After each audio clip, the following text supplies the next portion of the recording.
Welcome back to the channel. This is Trendy Storm and you are watching third part of What If Naruto Lost His Memories. If you enjoy this video, please like, share and subscribe to the channel. Now wasting no more time, let's start the story. Kakashi sighed as he looked around his office at all the blondes. "I believe every adult blonde in the village is here right now," she says. Ken sat beside Tsunade, listening to Inoichi describe how he and a trio of other Yamanaka would work on the memory seal that kept Naruto trapped in Ken's mind. "The most difficult task we face does not involve the main seal. We would have removed it on the first day if that was the only reason. The issue is the additions made by whoever put the seal on Ken. Based on my research, it closely resembles the work of Orochimaru before he fled Konoha." Tsunade snarled in response, "Orochimaru? That means Sound is responsible for what happened to Naruto." "That appears to be the case. Let me explain a few things we've discovered in intelligence. According to the information we have on Sound, Uchiha took over shortly after Naruto destroyed Akatsuki in the Konoha invasion. One theory that fits our data is that Uchiha is planning something primarily for his original team, Team 7. First, Naruto vanishes but does not appear to be dead. Second, during the initial assaults, Haruno Sakura vanished from this very building. Third, before Kakashi-sama took office, Sound and Uchiha's attack on him merely destroyed his Sharingan eye when they could have killed him outright. In fact, every other ninja known to be at Sound's mercy has been killed. Sound has previously been extremely generous in returning the bodies of every slain Konoha ninja to the village. This is primarily a morale booster, but it allows us to gain insight into Uchiha's mind. Finding Naruto, Ken, has altered our perspective on Uchiha's plans. Ken was discovered in a remote valley, a week's journey from where he was ambushed 8 years before. This suggests he was placed there on purpose. Sakura hasn't shown up as an operative for Sound, so we're assuming she's also being held somewhere. One analyst speculated that Uchiha was saving his best team for last. With that in mind, we examined the parts of the seal that were unfamiliar to us. Many of the components were familiar, but had never been combined before. The add-on functions similarly to a key in removing the main seal, but only if certain conditions are met. If the proper conditions are not met, one portion of the seal will act as an explosive tag, blowing Ken's head apart. "Ouch," Ken grumbled. "But you have no idea what that condition may be at this time, correct?" Kakashi asked Inoichi. "Correct, Hokage-sama," Inoichi said glumly. "So, Inoichi, what are your plans?" "My clansmen and I would attempt to partially lift and peek under the main seal. To see Naruto's final day, simply make a temporary hole in the seal. If we can see Naruto's last memory of the sealing, we might be able to deduce the key to completely removing it." "What sort of peril would that put Ken in?" Tsunade inquired angrily. "Both of us will die if I make a mistake," Inoichi replied. Tsunade and Ken walked silently back to the Uzumaki house. Hinata and the twins were busy with Hiyashi, so they had the place to themselves until the Yamanaka arrived. Tsunade was taken aback when Ken spoke up after they had closed the gate behind them. "Naruto is how important to you?" "To this location? I understand what he is to Hinata, but why is he putting in so much effort for just one person?" "That's a difficult question to answer, Ken. It's an extremely complicated situation. There is much about Naruto that we have not told you about. Much that we cannot explain in simple words. Could you please tell me what you can, Tsunade?" Naruto, on the other hand, was an orphan and a prankster. He was loud and, at times, both an idiot and a genius. He never broke his word, and he never gave up on anything he set out to do. Kakashi once referred to him as Konoha's most surprising knucklehead ninja. He found unconventional solutions to conventional problems. Tsunade, even that does not justify your efforts. There must be something more to it. There are ninja all over the place here. What is the point of adding another? Tsunade sighed quietly. Ken, he had a special ability. He could improve people's lives simply by getting to know them a little better. He influenced so many people for the better, one at a time. He saved me from my own pain and resurrected me as Hokage despite my vow never to return to this place. He made Hinata brave enough to defy her own clan just to be with him. Every day, he improved Konoha over the previous day. When he was taken from us, only a few people noticed at first, but the entire village soon realized. There was something missing. Naruto appears to be much more than a ninja. He appears to be the soul of the village. The village's soul? It may sound like mystical nonsense, but it is true. One Konoha ninja rises above all others in each generation to lead and inspire others. My old sensei, Sarutobi Hiruzen, referred to this as the will of fire. Most of the time, that person becomes Hokage. My grandfather, the first, had it, as did my uncle, the second, and sensei, the third. Naruto's father came in fourth place. When the fourth died, it seemed to vanish, even though the third retook the lead. Naruto eventually appeared with it. He was always accomplishing the impossible and succeeding where others would fail. The first sound invasion, my discovery, and the entire Akatsuki saga. When he vanished, I was preparing to hand things over to him as Hokage. That's when Konoha's life fell apart. Alliances disintegrated one by one. After our pitiful efforts to locate him, the Sand Village withdrew. They hardly ever speak to us anymore. The countries affected by Naruto did the same. They found no reason to maintain alliances with us one by one. If you could so callously write off a future Hokage who was the son of a Hokage, what would an alliance with such a country be worth? Said Gaara. No one tried to find Naruto at all? Oh, I tried my best. Konoha ninja scoured the countryside for a month looking for any trace of him, living or dead, but found nothing. Danzo and his henchmen whispered in the daimyo's ear, we shouldn't be wasting our time on a dead man. The daimyo agreed and ordered us to stop looking. Any search for Naruto would have to be funded by a contract. Only Hinata persisted.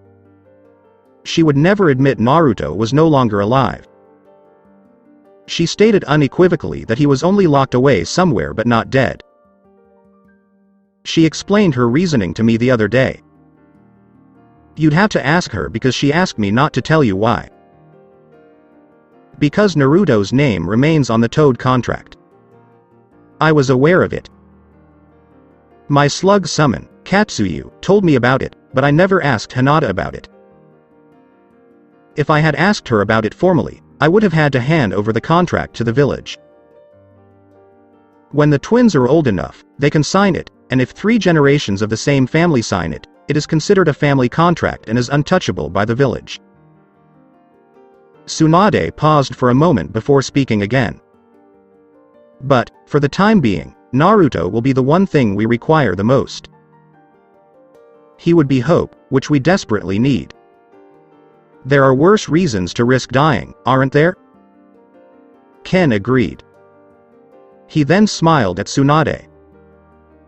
I'd rather die on my knees before some random bandit for a handful of copper pieces than go out with a bang for a cause. Ken took a seat in the location where he would attempt to peer under the seal. Do you think you could disguise it as a torture device? Inoichi laughed. The majority of our guests in this room are not willing visitors. The restraints are powerful enough to keep unwilling Jonin in place for mental scanning. Are you nervous or what? Nervous? Yes, quite a bit. You know you can back out of this. Nobody would blame you for it, as stated by Inoichi. Ken shook his head and said, I'm afraid I can't.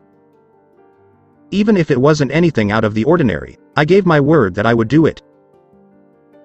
Call it a fatal flaw, but Hinata says I share that trait with Naruto.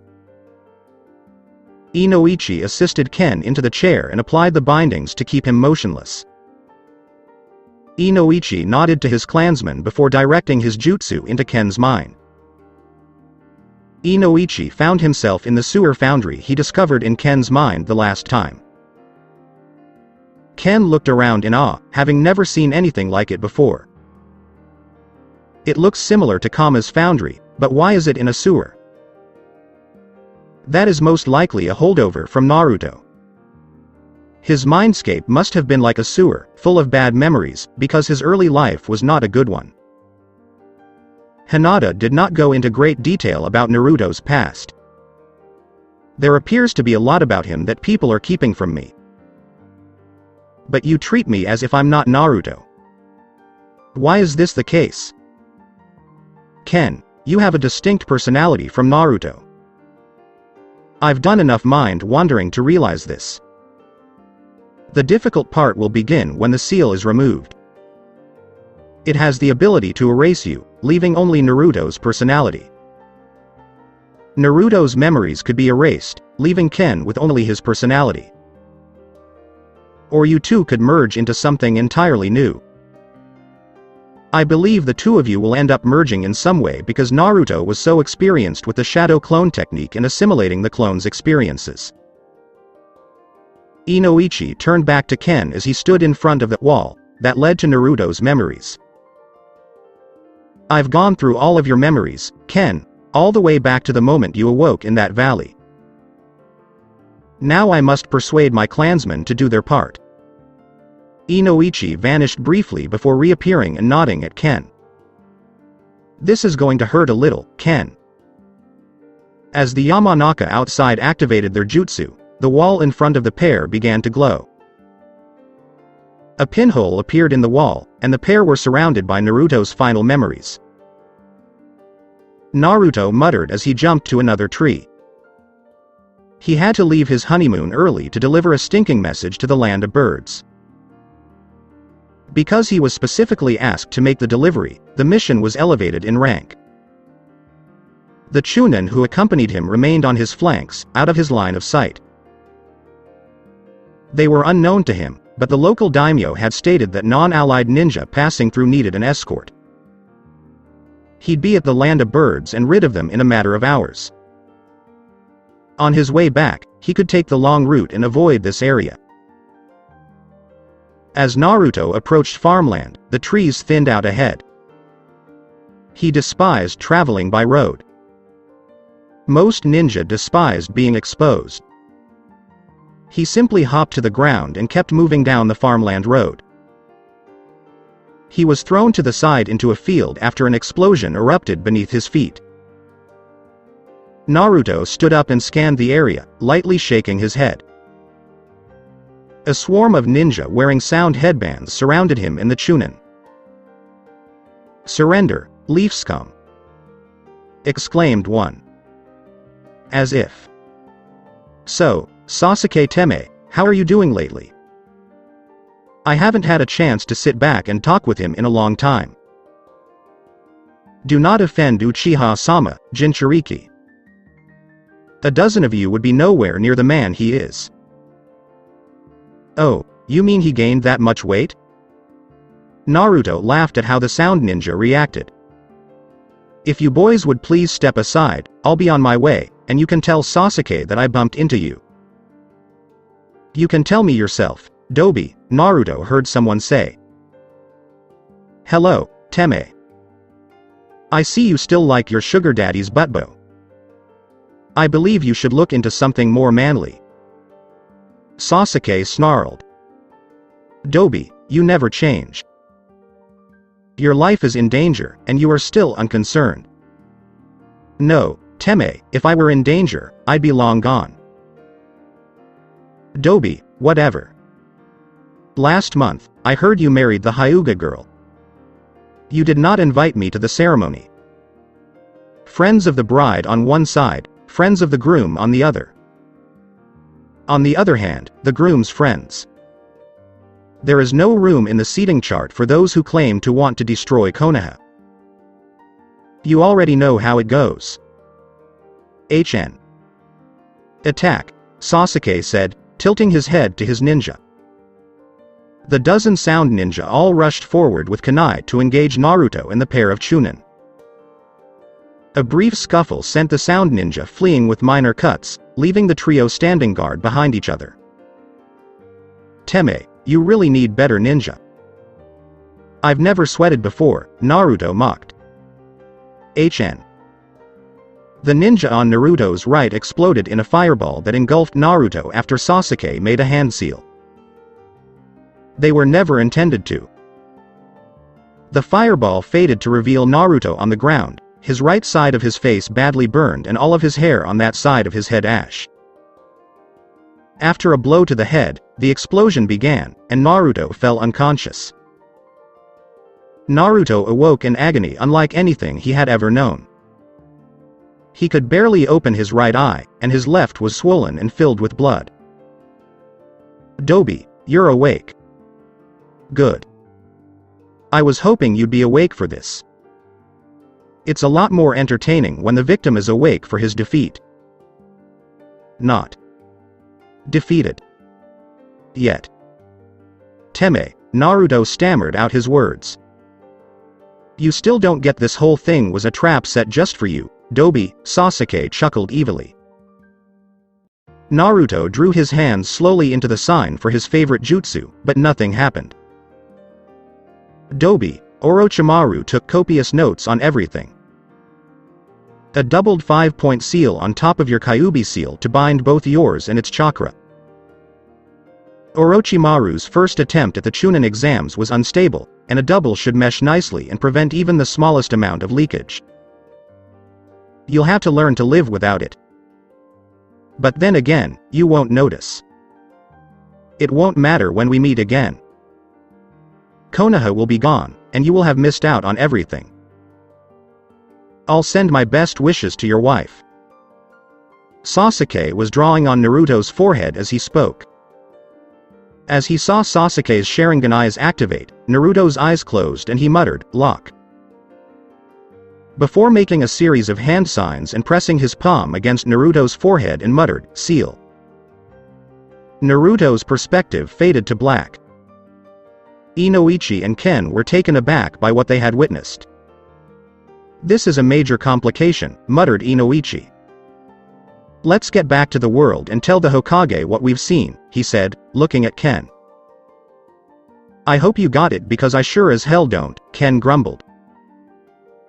As Inoichi and Ken described what they had seen in Naruto's last memory, Kakashi leaned back. Uchiha was always the type to boast. We already knew about the dual 5-point seals for the chakra, and we can remove them at any time. The memory seal is the most difficult part. A Sharingan eye is required to unlock the secondary potion, which no one in Konoha possesses. Kakashi's frown could be seen through his mask. Another mystery has been solved. It explains why Sasuke went to such extreme measures to destroy Obito's eye. Kakashi gestured to the patch covering his left eye. I believe we should be thankful for his arrogance once more. When he had me beaten and sliced my eye, he just sliced and didn't do anything else. He simply assumed that he had destroyed the eye. But then I did something I'd never done before. I flinched. Kakashi removed his eye patch, revealing a severely damaged but partially functional eye bathed in green chakra. Years of witnessing various jutsu taught me more than just basic first aid, and I was able to get to the eye quickly enough to partially preserve it with a stasis jutsu. When I remove the jutsu, I can only use it once before it stops working entirely. Tsunade agreed with me that keeping it a secret would be the best course of action as an ace in the hole against Sasuke. I believe this is a good application for it. Don't you think so? Ken was still perplexed, but Inoichi was beaming. From your days in Anbu Hokage-sama, you're already familiar with the basic unsealing technique. We believe they are the same.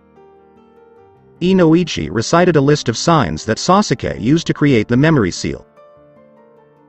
One extra at the start, that must be the lock sign. I'd only have about 10 seconds before the eye completely shuts down, so I'd have to get it right the first time. Kakashi dispatched a messenger to meet them at the hospital. Tsunade arrived not long after Ken and Kakashi had been waiting in an exam room. Ken, we're only going to get one shot at this. Are you prepared? Kakashi inquired. Ken simply nodded and leaned back on the table. Tsunade connected a brain activity monitor and backed up to allow Kakashi access to Ken's forehead seal. Kakashi removed the eye patch and took several deep breaths. He silently went through the hand seals required to remove the memory seal one more time to ensure he remembered them correctly. On my mark, Tsunade, release the stasis jutsu to the eye. I'll need the 2 seconds it takes to refocus my chakra if I do it myself. Tsunade waited by placing her finger on Kakashi's left temple. Now. Release. Kakashi's Sharingan eye's green glow faded. As Kakashi flooded the ruined eye with chakra, blood and fluid gushed out, and his hands moved barely a second later. As the seconds ticked away, his hands sped through the necessary seals. He finished in 9 seconds, pressed his palm to Ken's forehead, and said, "Release." He quickly made another sign and muttered, "Unlock." Before grunting and leaning forward in pain, pressing his hand against the ruined and now useless Sharingan eye. Tsunade pressed her fingers to Kakashi's brow and said, "Sleep," as her sleep jutsu engulfed the one-eyed man. As the scarred man gasped and writhed, the readout on the brain monitor fluctuated wildly, but she saw no sign of his head exploding as a good omen. As Ken passed out, the brain activity monitor spiked, then nearly flat-lined before returning to sleep levels. We must now wait. Tsunade summoned 2 nurses and a gurney for Kakashi and instructed them to prepare him for surgery. She would handle it herself. Please inform Uzumaki Hinata that Ken is in the hospital. When he wakes up, she'll want to be there. As he awoke, Kakashi sat up with a start, realizing Tsunade had hit him with a sleep jutsu. Several people in the room turned to face him, and many of them smiled. Inoichi nodded, but Hinata only glanced before returning her attention to the person on the other bed in the room. Tsunade gave him a sly grin and walked around the bed, inspecting him. You awoke quicker than I expected after I lifted that jutsu. She nodded and ran a glowing green hand over the left side of his face before gently removing the bandages. Kakashi, open the left one. I want to see it. Warily Kakashi opened his left eye and was surprised to see through it. He didn't feel any chakra drain from Obito's eye like he used to. Tsunade gave him a smug expression. The color doesn't quite match the original, but it's as close as we can get. It makes no sense to cut off a perfectly good optical nerve when medical jutsu can replace the missing eye. Hokage-sama, welcome back to the world of full-time binocular vision. Do you work full-time? When? How? Why? Kakashi stumbled. About 4 hours ago, a tissue donor from a few years ago who matched yours close enough to save, and someone who is not a field medic performed a routine surgery. Thank you very much, and because you deserved it. How is Ken getting along? Kakashi inquired, attempting to retrain himself to keep both eyes open at the same time. Tsunade directed his finger past Hinata to the quiet Ken. He hasn't changed since passing out after the unsealing. His brain activity spikes now and then, but he hasn't awakened yet. There's no telling what's going on inside. Ken was lost inside a vast maze of sewer tunnels. He had to go back and start over several times. he could easily find his way back to his starting point. His search had turned up numerous caches of Naruto's memories, but he had yet to come across any evidence of Naruto's core personality. A large portion of the memories Ken had scanned were so bad that he wondered why he had bothered to scan them in the first place. When he got back out of here, Tsunade and Kakashi were in for a surprise. Ken turned to the last passage he hadn't tried yet, slowly descended into the murky depths, sloshed through the mental sewerage contained within. The tunnel led to a large open space. A wall on the far side glowed red, illuminating the darkness. The object of his search was on a pallet in front of the light. Uzumaki Naruto lay motionless, as if sleeping. Ken noticed the young, unscarred face as the older man stood looking down at the younger. Naruto's chest was touched by the older man's hand. As he looked down, Ken could feel his own life slipping toward Naruto. There can only be one, and Hinata prefers Naruto to Ken. So, for both of your sakes, it's time to wake up. As eyelids fluttered over cerulean blue eyes and slowly opened, the brain monitor spiked once more. Blue eyes met lavender-tinted white ones on one side. "Heim. Ken never said you make the most beautiful children in the universe," he said, a weary lopsided smile on his lips. Hinata's eyes welled up as she heard the voice. The wood was Ken's, but it felt so familiar. "Naruto?" she asked quietly. A small nod followed. Inoichi was correct. "I am both Naruto and Ken, but Naruto is the best name for me." Ken's memory, like all of my shadow clone memories, seemed to fall right into place. "Sunshine, I've missed you." Hinata leaned in close and hugged Naruto tightly, sobbing, "Welcome home, beloved." After waking up the next morning, Naruto lay quietly in his hospital bed. His thoughts were much less troubled than he had anticipated. His mind was still reeling from the shock of Ken and his old Naruto memories fusing, but as he had told Hinata the night before, Naruto was the correct name for him. He chuckled to himself as he realized that if Ken hadn't been there, he would have already tried to flee the hospital. It would take some adjusting and time before he found the right balance between Ken's memories and Naruto's memories and outlook.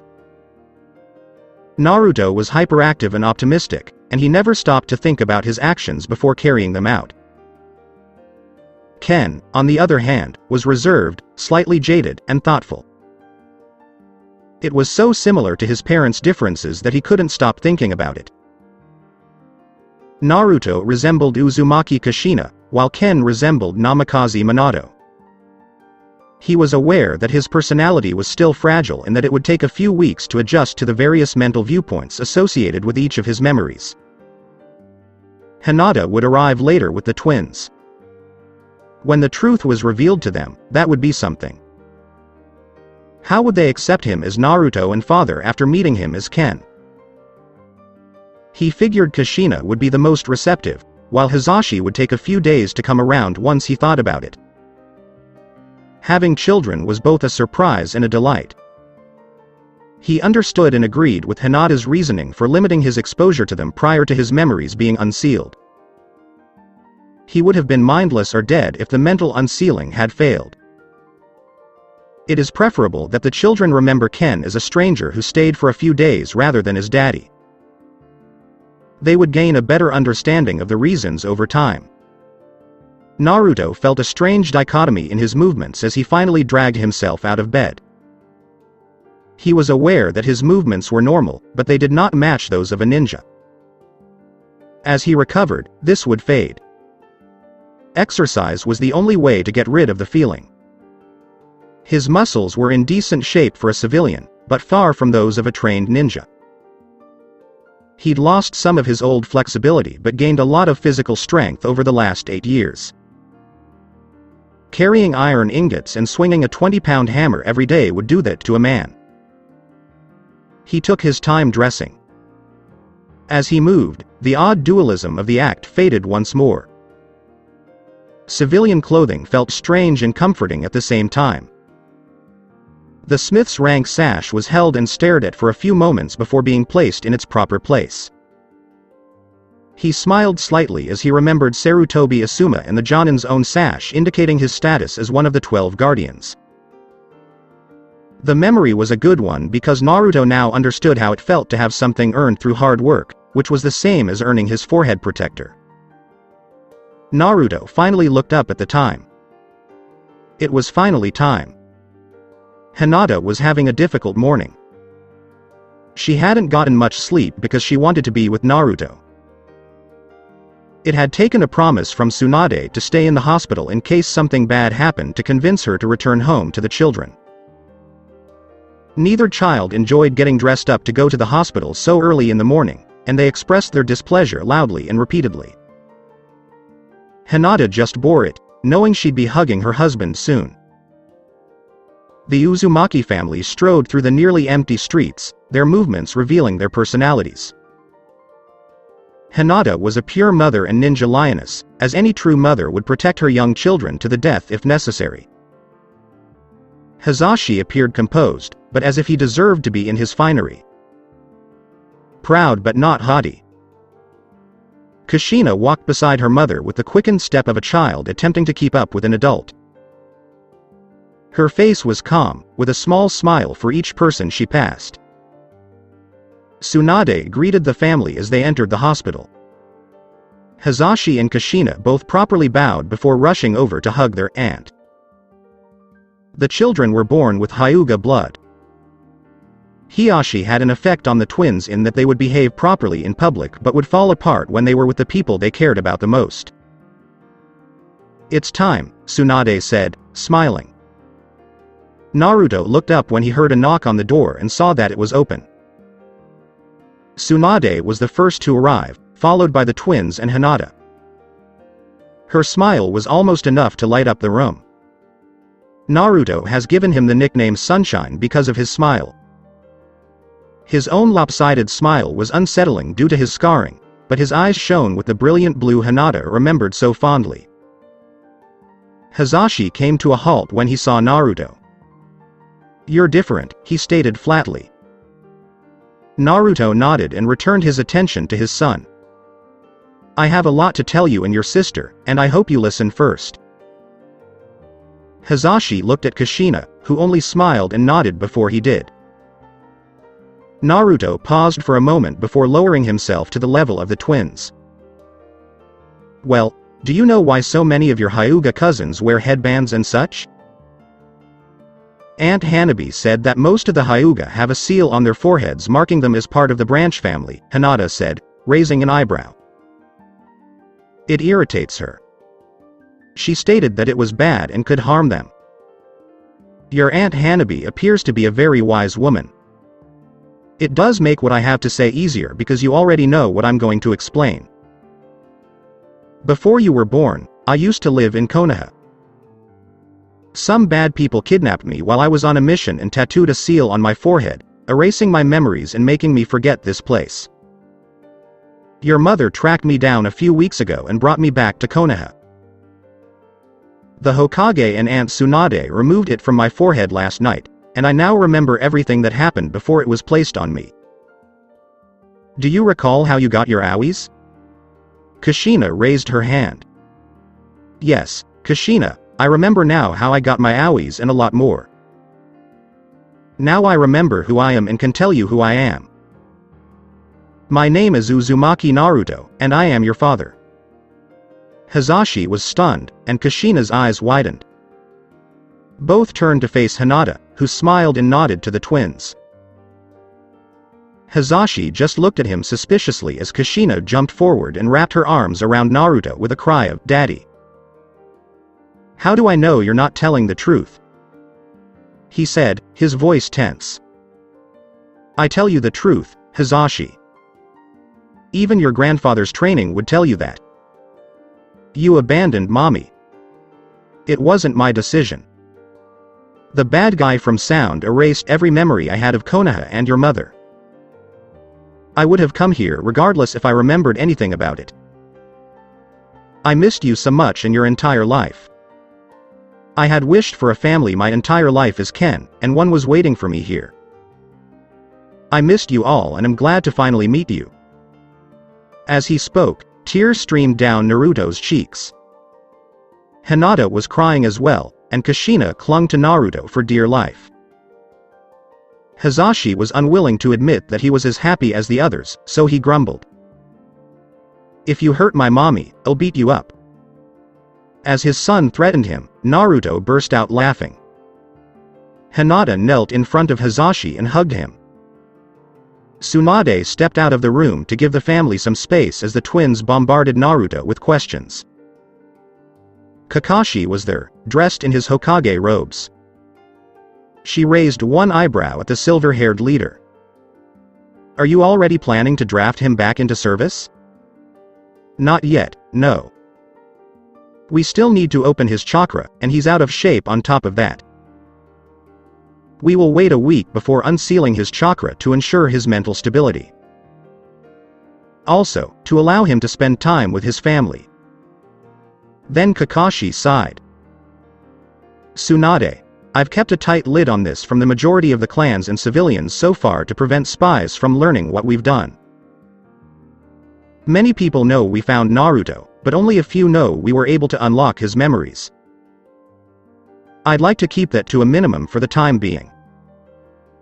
I expect Sound to respond to the news soon. Uchiha is going to take action, and we need to be ready for it. There was one thing I felt I should tell you personally, Tsunade.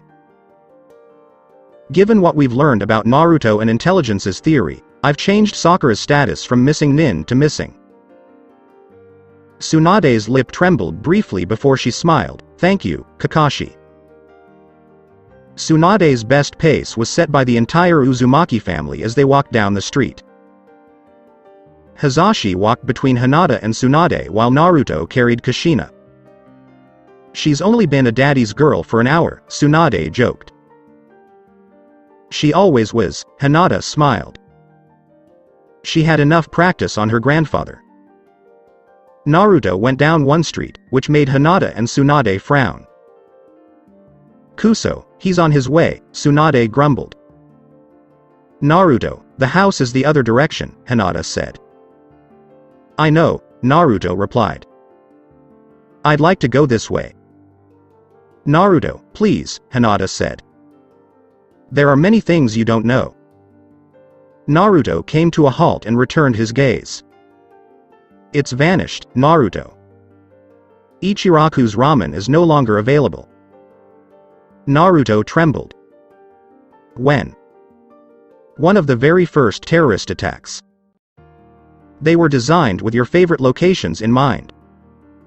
Ichiraku's. Your old apartment complex. They even blew up the academy's tree swing. Everyone assumed it was done to remind us all that you were no longer here to protect us." "Who is Old Man Tucci?" "Ayame?" "Gone. The bombs went off around lunchtime." "Daddy?" "You're crying," Kushina sighed. "I apologize, sweetie. The bad guy from Sound took more than I expected. In a few minutes, I'll be fine." Kushina had seen Aunt Tsunade's heartbroken expression enough times. She hugged Naruto, wrapping her arms tightly around his neck. I need to see it," Naruto said after a few minutes. The family walked silently to the former Ichiraku location.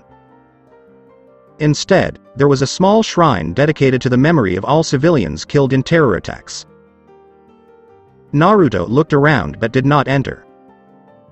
He then turned around and returned to the compound. Hinata could tell Naruto was in pain, but there wasn't much she could do for him right now. Tsunade led the family to the kitchen after making an excuse about needing to get herself and the children a snack. In the main room, Naruto sat heavily. "Has anyone else left?" "I'm not sure what Tsunade said. But it's not a good sign, Naruto. Because we were in town on the first day, only the old Team 8 is still intact. Sakura vanished and was declared a missing nin. Shizune and Taunton were both assassinated in Tsunade's office. Many people believe she committed the murder and fled to the Sound, but Tsunade denies this. Shikamaru claims that Sound forces ambushed Team Asuma and that they were almost clear of it when Ino was killed. Choji became enraged and attacked them. Before Shikamaru could stop him, he had consumed all 3 of his family's pills. He took out the entire ambush force by himself before dying while clutching Ino. During his team's ambush, Neji was blinded. Several curse-mark Sound troops had attacked Team Guy. 1010 was injured, which distracted Neji and caused him to be hit in the face with acid. Guy and Lee both opened the 5th gate in order to destroy their enemies. Since that day, neither of them has yelled about youth. Both are now dressed in standard Jonin attire. When Konohamaru had to choose between saving Udon and saving Moegi, he lost Udon. He is now a Jonin and accepts as many missions as he can. He still hasn't forgiven himself for having to choose between his friends. Naruto didn't want to ask the next question, but he had to. And how about Iruka-sensei? He is still alive and well. He quit teaching after you left and joined a squad in a Jonin rank. He looked for you almost as hard as I did. He was eventually forced to stop, just like the rest of us. Anko-san literally dragged him to a priest and married him soon after. They currently have 2 boys. However, he changed after the war resumed, and he became extremely violent toward anyone associated with Sound. He spends most of his time with Konohamaru and is frequently out in the field. He hasn't returned to Konoha since before you left. Naruto gave a nod. He knew that if Iruka had heard about Naruto's return, she would have been one of the first to come see him. Naruto shuddered once more. Tsunade Bon said Root defected the same day. And what about Sai? He belonged to that group. Sai, like all known Root members, is listed as a missing nin. Yamato? As far as I know, he is still with Anbu. I can't think of anyone else who comes close. I know it's a shock, Naruto-kun, but it all stems from Uchiha's stupid notion of vengeance. Shikamaru once remarked that it was all like a big game of shogi. You were the first piece to be captured and taken out of the game. Uchiha could afford to sacrifice his pawns for stronger pieces once you were out of the way. It makes sense that Shika would put it in those terms. To him, everything is shogi. I've been off active duty for the most part due to the twins. On Tsunade's good days, I assist in the hospital. I've noticed a troubling trend in the Sound attacks. Beginning with the initial ambushes, Sound forces make an extra effort to attack any female team member. This causes the men to lose focus and become reckless, as it did for Neji and Choji. Kakashi-sama removed nearly all kunoichi from battlefields and missions where Sound might appear. That single move has cost us nearly 1/3 of our remaining troop strength. I remember yesterday asking Tsunade why I was so important. She stated that I represent hope. There doesn't seem to be much of that around here. Hinata rose from her seat and kneeled in front of Naruto before sliding onto his lap. I'm sure that's true for the majority of Konoha residents, but my reasons aren't quite the same. They required hope. I just wanted Naruto-kun back. After that, she kissed him. The couple looked up to see Tsunade smirking at them, with Kushina hiding behind her and peeking out. Hazashi simply frowned. Meh. Get a room you two, Tsunade mocked as Hinata and Naruto blushed profusely. Hinata stopped Naruto as he was about to enter his room that night. Naruto, our room is over here. Naruto noticed her soft smile and the invitation in her eyes. Since he has returned, I would like to be with my husband once more. Naruto entered the master bedroom and closed the door behind him. Naruto bowed to Hiyashi as he entered the Hyuga leader's office. "It's good to see you back in my right mind, Hiyashi-sama. I have a request that I hope you'll grant. If possible, I'd like to use the forge on the Hyuga estate." "A fascinating request, Naruto. We can skip the formalities now that we've passed greetings and your family. The forge hasn't been used in a long time. I see what you're saying. Right now, it's more for my own peace of mind than anything else. Working with metal always seemed to relax me during my time as Ken. It would now serve as a focal point for my recovery from my ordeal. Years ago, I would have simply created 1,000 clones and annihilated a training area. Today, I have to maintain a much lower profile. I could also see how feasible it would be to run more actively. Naturally, all costs would be covered by my own funds." Hiyashi paused for a beat before nodding. "I'll let it happen.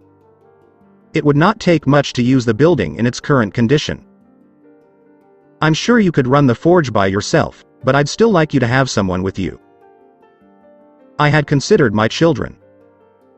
The time together would be beneficial to both of us. I was thinking of someone around your age, Naruto. I wish Neji could be there. He should get out more. That is my requirement for using the forge." Naruto stood in the long-forgotten forge. He wasn't concerned about having to clean the place because it had recently been cleaned. He examined the structure and discovered some small ingots in the storage shed. The anvil had a light rust coating, but that would be worked off quickly. The coal bin was empty, and the bellows needed some attention, but the building was otherwise ready for use. As he waited for Neji, he closed his eyes and took a deep breath. It would be beneficial to mold metal again. The door creaked open behind him as he heard a cart approaching. "That's Neji and the kids with the coal," he reasoned. Naruto turned to see Neji with his head down, walking next to a cart. His hair hung over his face, greasy and unkempt. His overall appearance is disheveled. Hazashi walked alongside him, while Kushina bounced up and down in the cart next to the driver. Both children were dressed in old clothes and appeared to be expecting something. The man driving the cart emptied the coal into the bin from an outside chute and drove away. Neji remained silent throughout and never raised his head. I see what Hinata meant about the old Neji. This new Neji is not even a shadow of his former self. "Neji," Naruto stated quietly. "Naruto-sama," Neji said without raising his head. Naruto frowned at Neji's tone. "I am not your superior, Neji. I am still Naruto." As he shook his head no, Neji's head shifted slightly. "I am now nothing, Naruto-sama. Hiyashi-sama forbids me from taking my own life, and I am nothing." Hazashi frowned as he looked up at Neji. "Uncle Neji, please stop. Grandfather advised you to stop acting this way." "That's right, Uncle Neji. I've told you before that I'm not your uncle. My name is your mother's cousin. That makes both of you my cousins. Mommy said to call you uncle because even if you don't think so, you are worthy of respect," Kushina pouted cutely. Neji sighed and turned to face Naruto. Through the hair that hung over Neji's face, a single brown eye peered at him. "Hiyashi-sama instructed me to attend to you and provide whatever assistance you require with the forge."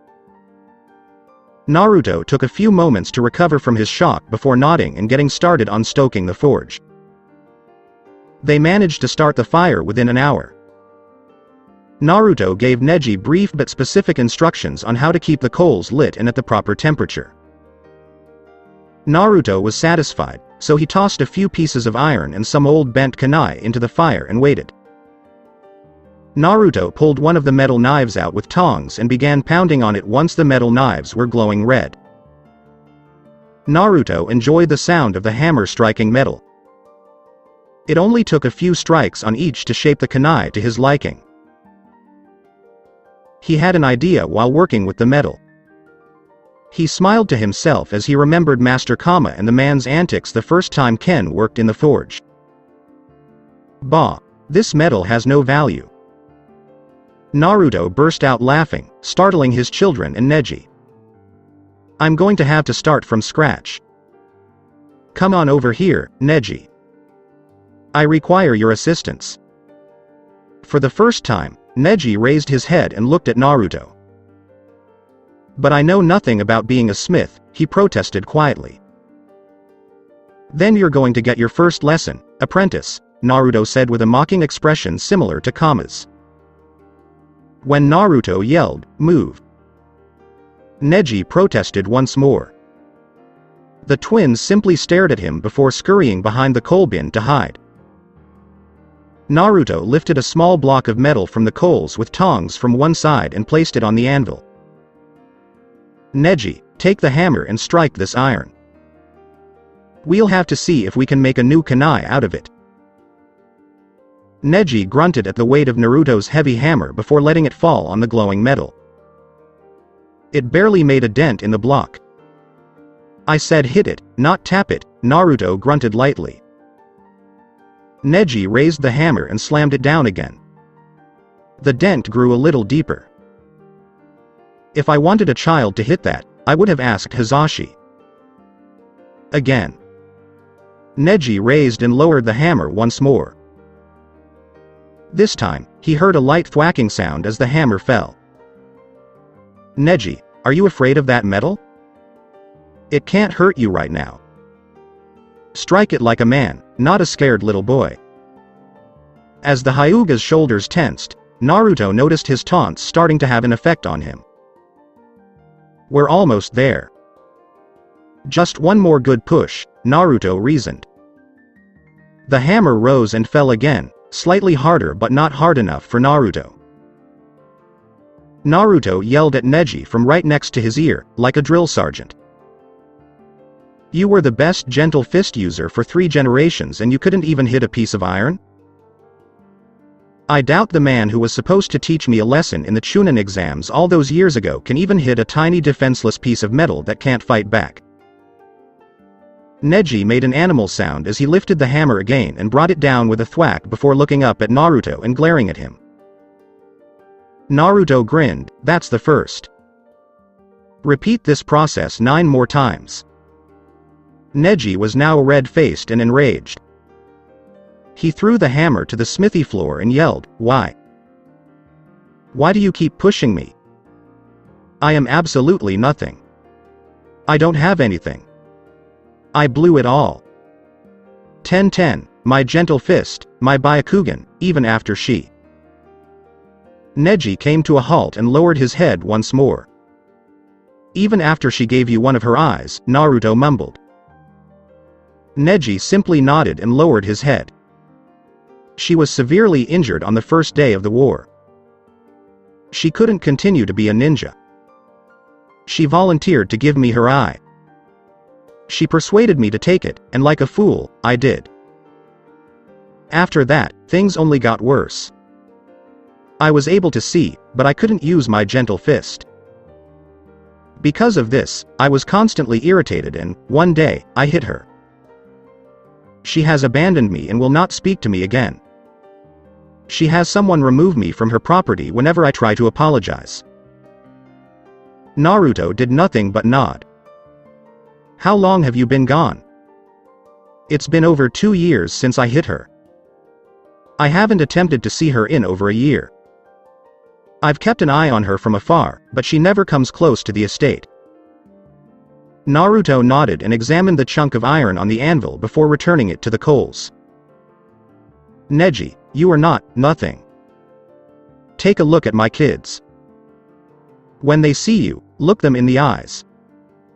You are unique in their eyes. They may not understand all of your pain, but you are Uncle Neji to them. Hinata regards you as a brother. Your uncle cared enough for you to pitch in as well. That alone should convince you that you are a valuable person. Naruto grabbed Neji's shirt and drew him close, forcing the Hyuga to look him in the eyes. You have indeed fallen. You are currently like one of these broken kunai. Nobody cares about it. However, you, like these, can be thrown back into the fire and reforged into something new.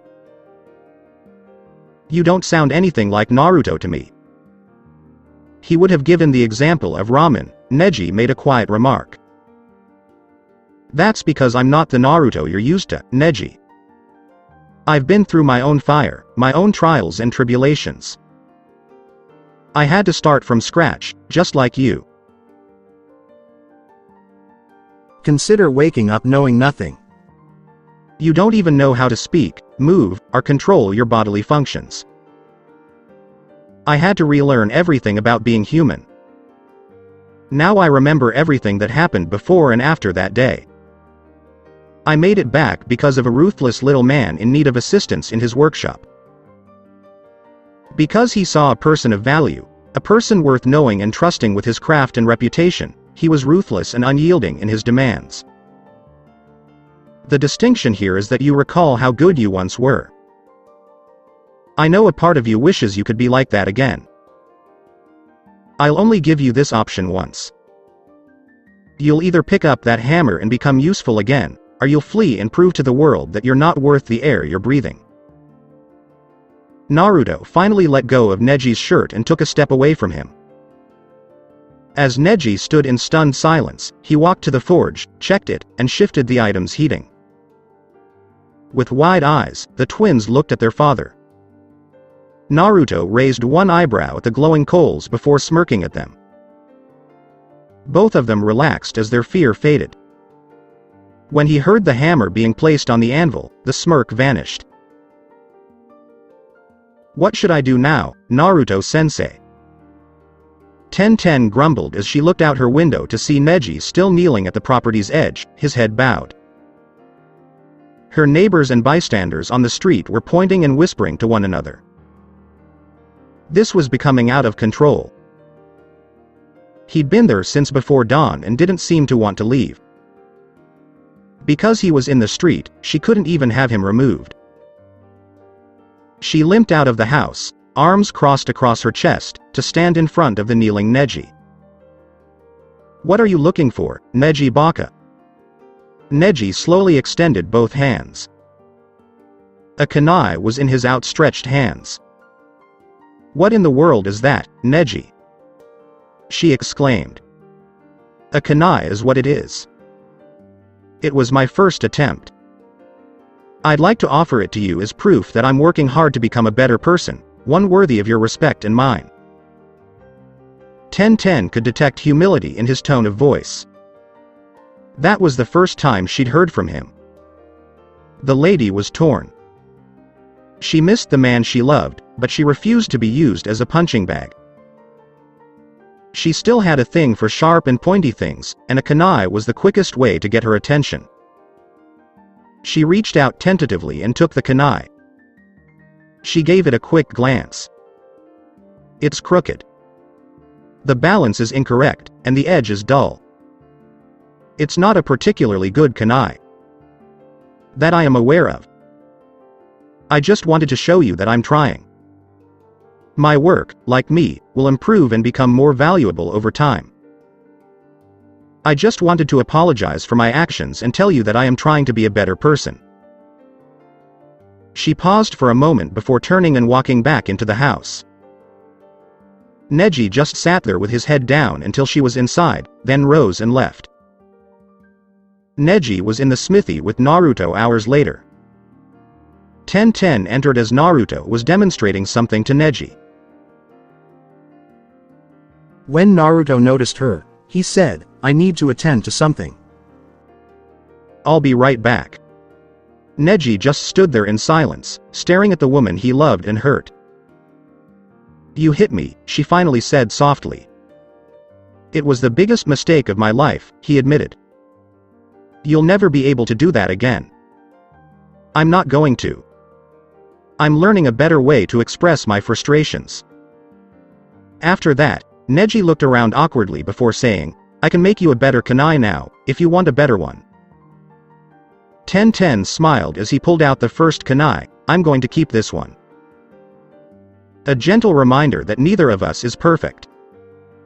I don't want to lose you again, she said as she walked over to Neji and hugged her tightly. Outside, Naruto decided to stay a little longer and watch the clouds pass by. Naruto was led by Kakashi to a remote training field. A dozen Anbu stood motionless near a mobile operating table. He chuckled as he looked over at the nervous younger man. Don't be concerned. They will only be required if your visitor tries something new. The 2 extra seals that remain on you restrain both its and your chakra. We'll have to remove both at once because we don't know which is which. That could cause problems if the primary seal holding the bijou in place has weakened. To be honest, we don't anticipate any problems. But we came out here for the sake of the village. Naruto nodded and removed his shirt. Kakashi muttered, he is married, Cat, as one of the female Anbu turned her head to get a better look. Cat did not respond. Naruto simply lay down on the table, shaking his head slowly.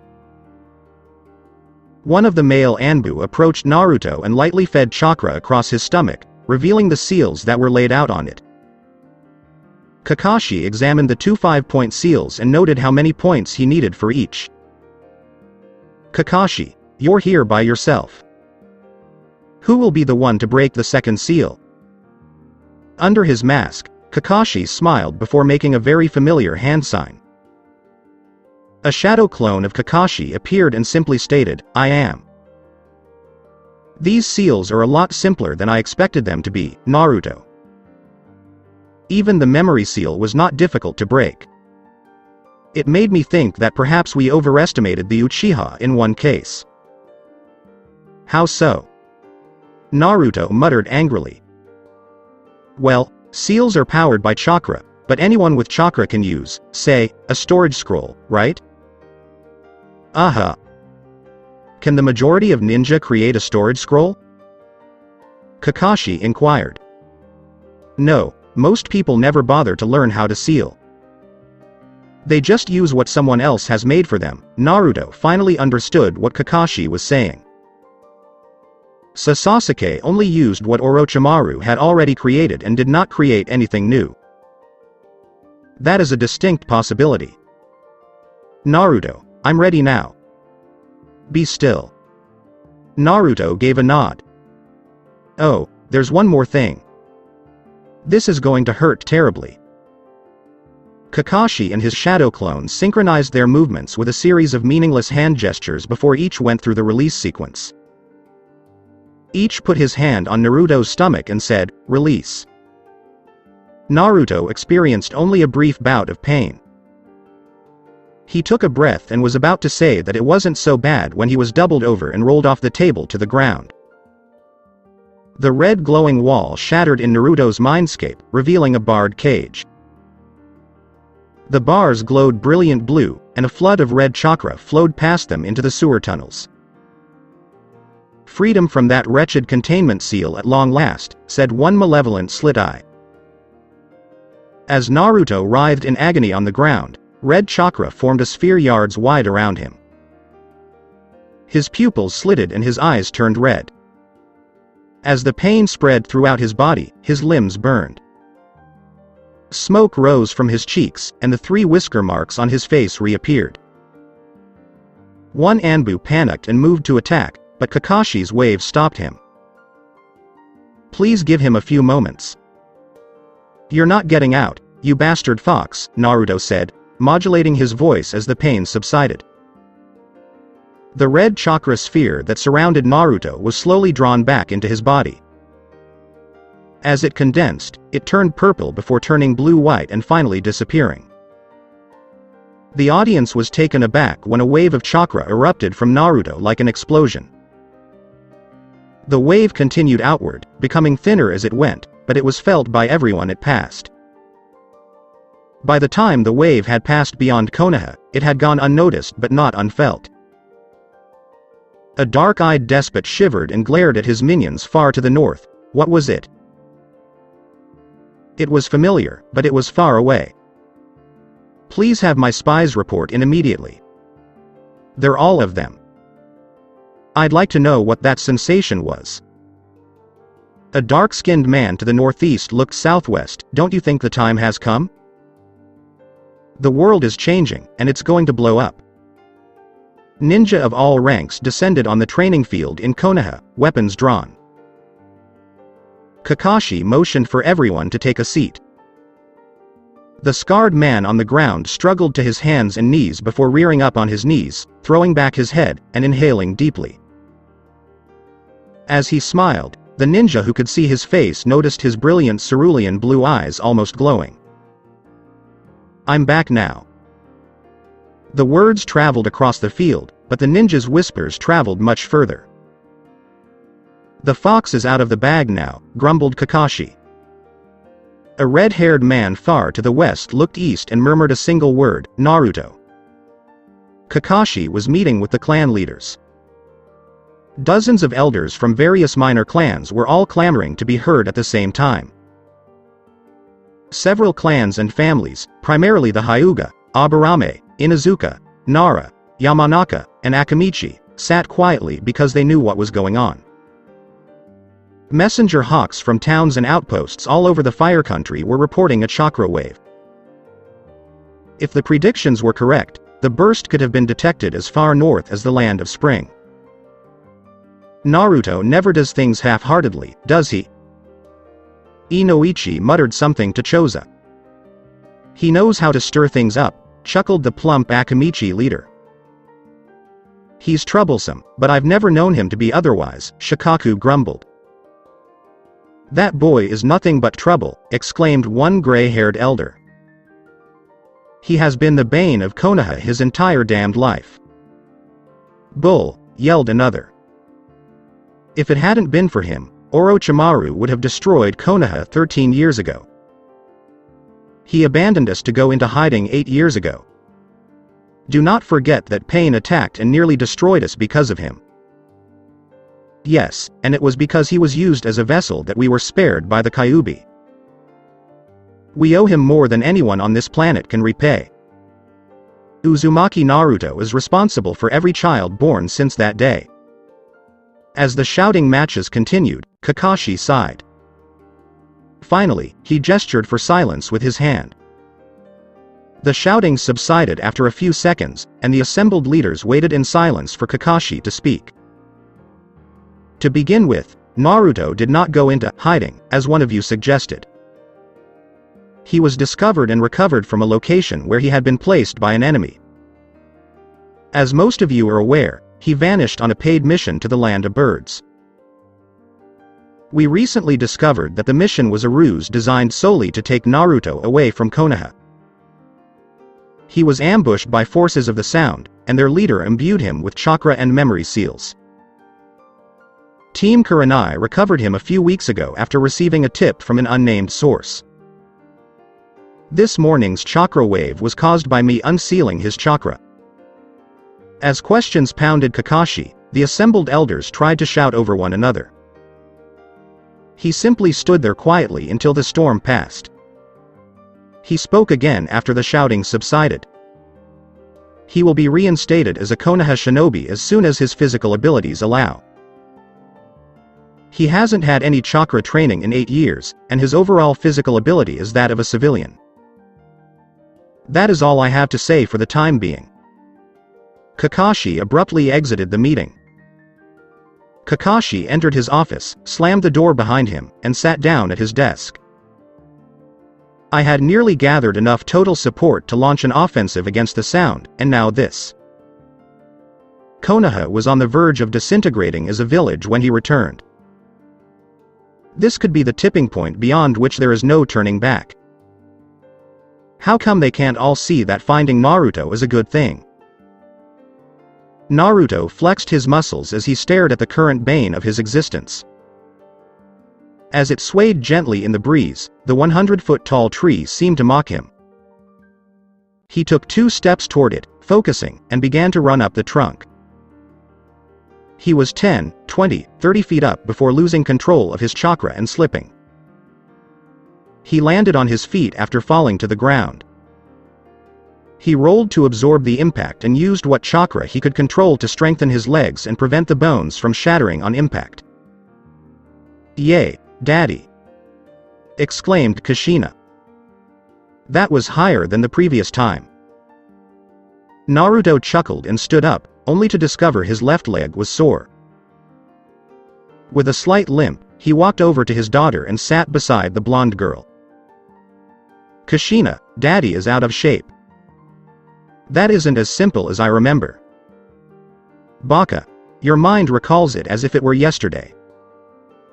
However, your body hasn't done it in 8 years," Tsunade chuckled as she sat drinking tea under another tree. Kushina smirked at Tsunade. "Aunt Tsunade, no calling my daddy names. It's not nice, according to mommy."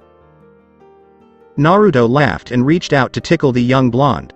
"Before you were born, Aunt Tsunade and Daddy used to call each other names like that all the time. It is our way of demonstrating that we care. But you can't do that while also listening to your mother. Got it? No name calling? Alright, Daddy. Can I show you something grandfather taught me?" With a bright expression and a smile, the girl looked at Naruto. "I'd love to see it," he said.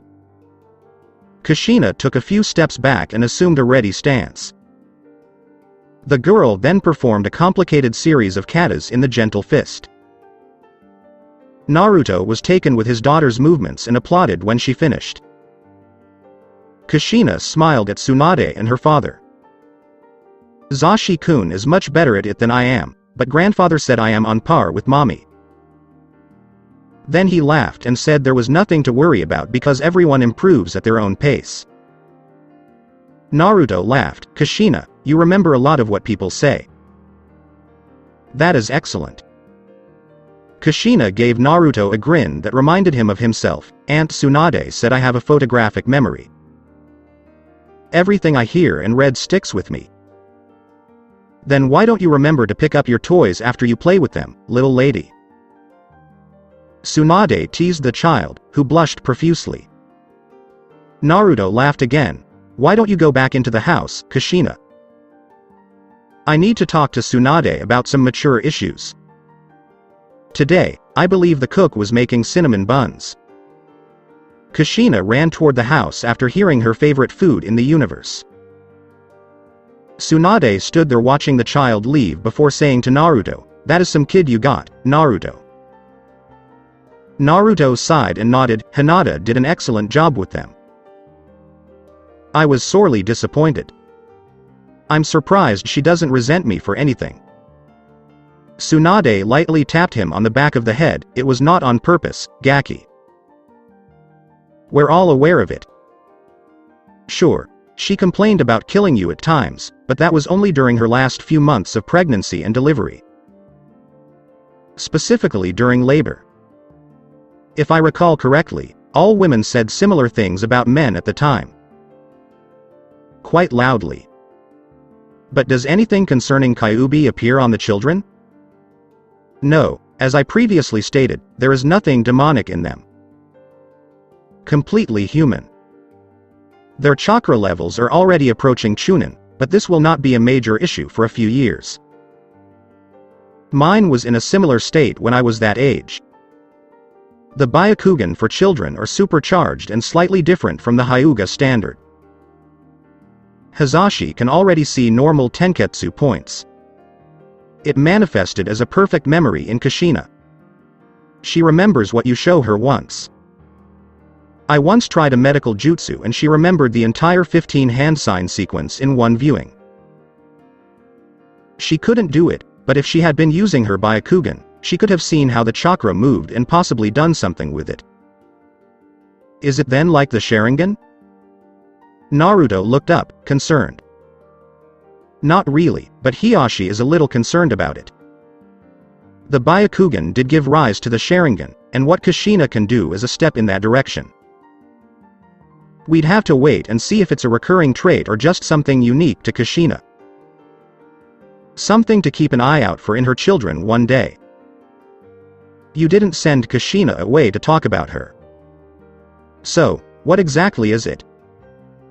I know it sounds vain, but I was wondering if you could do anything about my face? Tsunade grinned, not to brag, but outside of some cosmetic work, there isn't much that can be done. Everything has healed. The hair on that side is mostly gone, but I might be able to regrow some of the follicles. I can reduce the thick scar tissue, but it will remain. Tsunade reached up and touched his cheek. I'm concerned that the whiskers have returned. They are less noticeable on the scarred side, but they are very noticeable on the burnt side. I'll resume my research and see if I can come up with anything. Naruto nodded and entered the house. Chakra training would have to wait a little longer. He needed to get some things taken care of. Before he could work on his control, he needed to get back into ninja shape. A woman with brown hair looked at a secretary. How do you know he's gone? He said he needed to go take care of some business and would be back as soon as he could and that his sister was in charge until he got back. The woman at the desk shuddered beneath the woman's gaze. The woman with brown hair stormed out of the office. When he gets home, I'm going to murder him. And no one is going to revive his sorry butt this time. Kakashi was bowed to by a masked Anbu. Hokage-sama, it was exactly as you had predicted. We intercepted 3 messenger birds and a civilian on their way to Rice Country. Have you determined where the birds originated? With a frown, Kakashi inquired. There are 2 of them. They both came from low-income families. Both are being held together while interrogators question each member. One of the families is well known for its ability to create seals. Like exploding tags. Hokage-sama, you are correct. The civilian claims to be a merchant, but he had no goods or money on him. He is currently detained, the Anbu responded. Get the information we require from them. If necessary, complete treatment. After the Anbu left, Kakashi sighed. He despised his job. Naruto entered the smithy and found Neji hard at work. He was surprised at how quickly Neji picked up the art. I'm going to have to teach him a few more things soon. He's already mastered the art of making kunai. Neji looked up from his work before tossing the unfinished kunai he was working on into the hot coals. He gave Naruto a friendly smile. Naruto was pleased with the transformation of the man. His hair was pulled back into a low ponytail and, while sweaty, looked better than it had a week before. His brown eye had a spark that had been missing for a week. Greetings, Sensei, Neji said. Naruto returned the smile. How are things going here, Neji? I believe I have secured some business. Several clansmen have noticed me working here and asked if I could repair or replace some of their broken blades. I can make kunai just fine, but several people wanted shuriken. I've been experimenting, but I'm not having much success. I'm also out of materials because I've used up what little was stored here. Naruto gave a nod. For ninja, the basic tools of the trade were kunai and shuriken. Even taijutsu artists used them frequently, and with a war on, they were quickly depleted.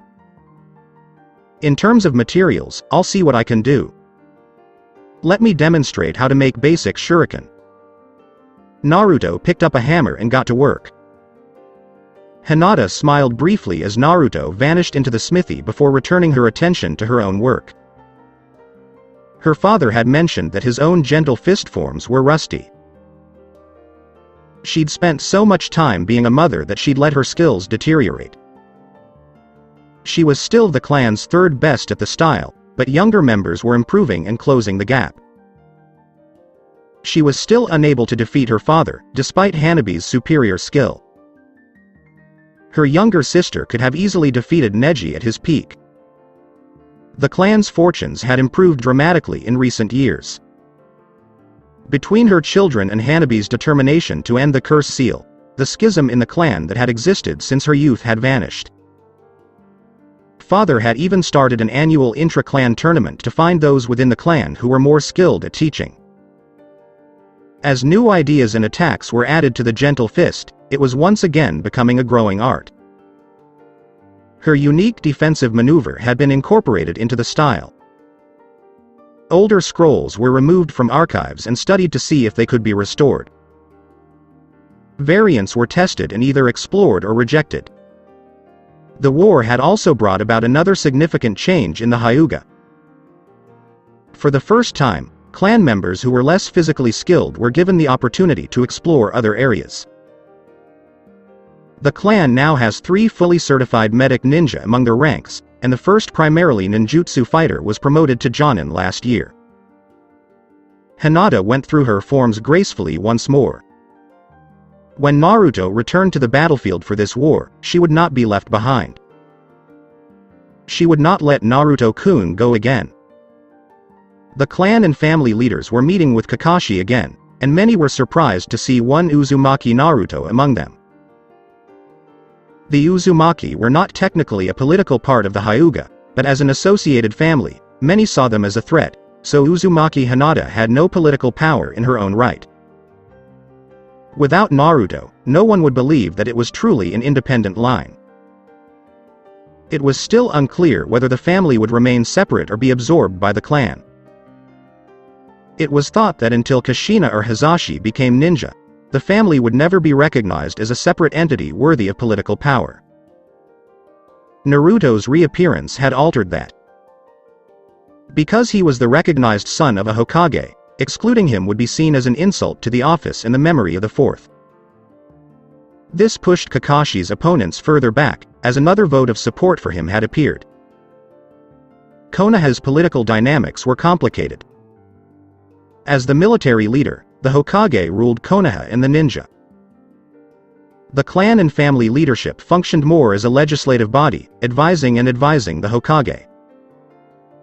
They were also the body that chose a new Hokage if one was required. If enough people voted against the Hokage, he could be removed by a 2/3 vote of no confidence.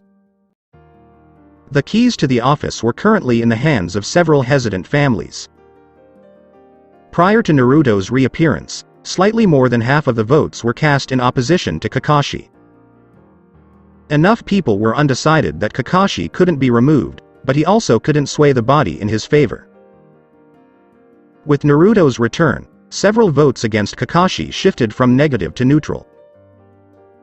This gave Kakashi some breathing room, but it could also lead to the civil war he feared. He would command the majority of troops, but if the organized clans and families turned against him, Konoha would perish. Kakashi addressed the group, saying, "I put Anbu on alert after the last meeting. They intercepted several messenger birds carrying the contents of our meeting on their way to the sound.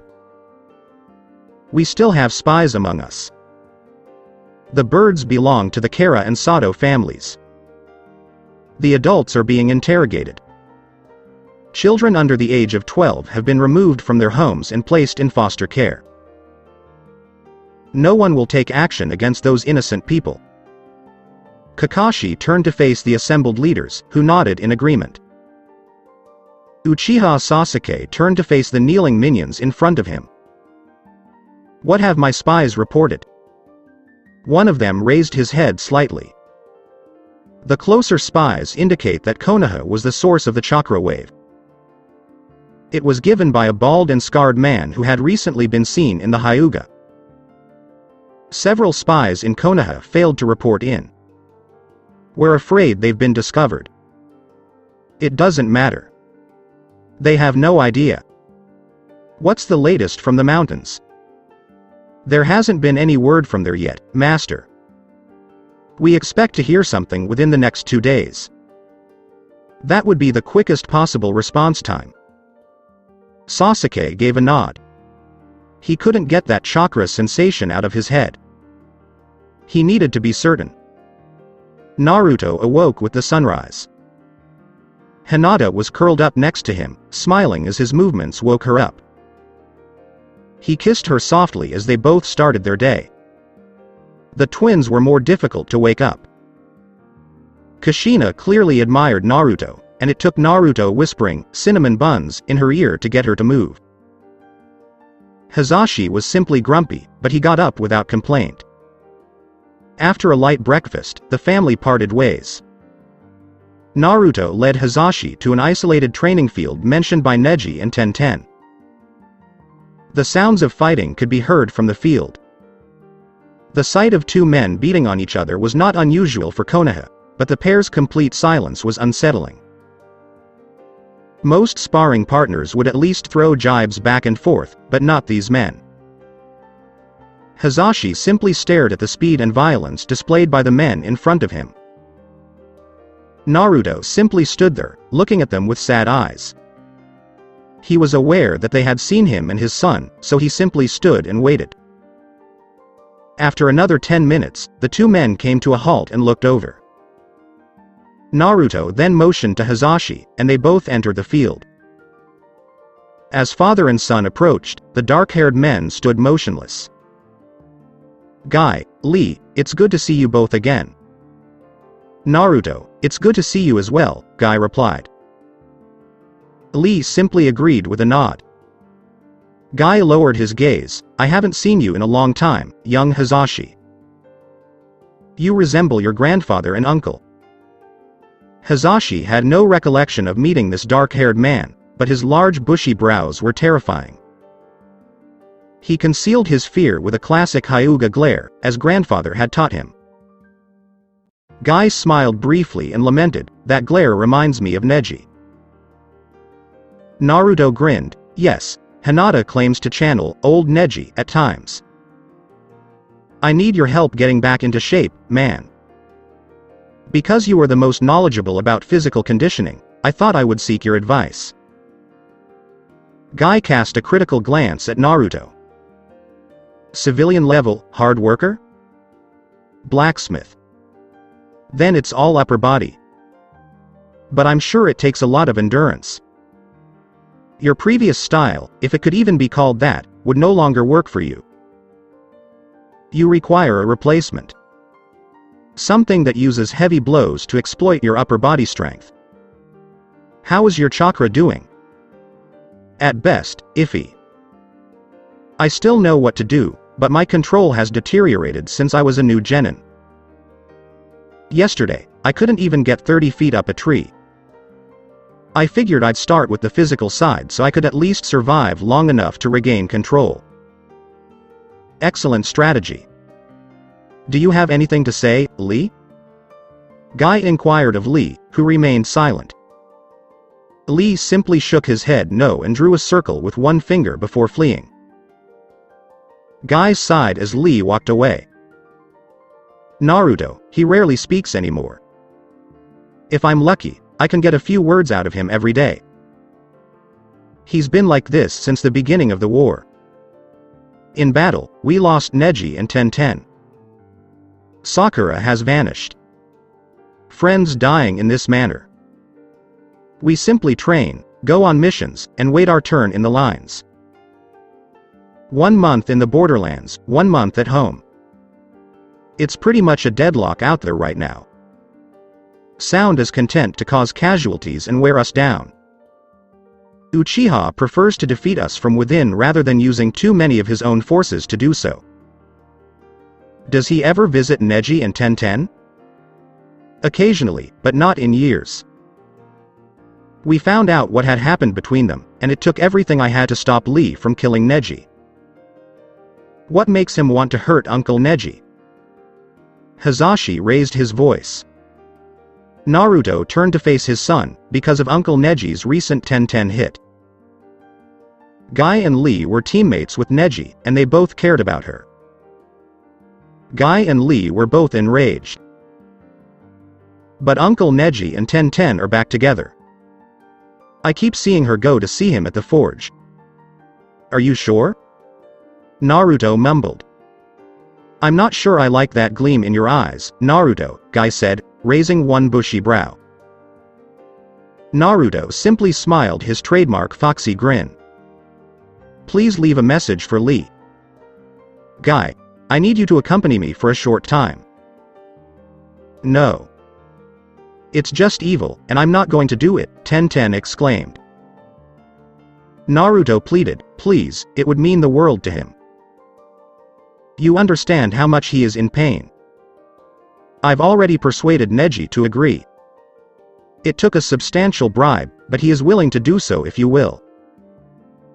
Tenten simply grumbled and stared at Neji and Naruto. Tenten, what would it take for you to do this? Set your own price, Naruto inquired. Lee was attacking a post on the practice field. Guy's note had been vague, but he was not going to let up on his training. Lee. Guy exclaimed. Please come over here. I've found us an extra set of training partners for this morning. Lee walked over to the gesticulating Guy, his face emotionless. Guy had a serious expression on his face.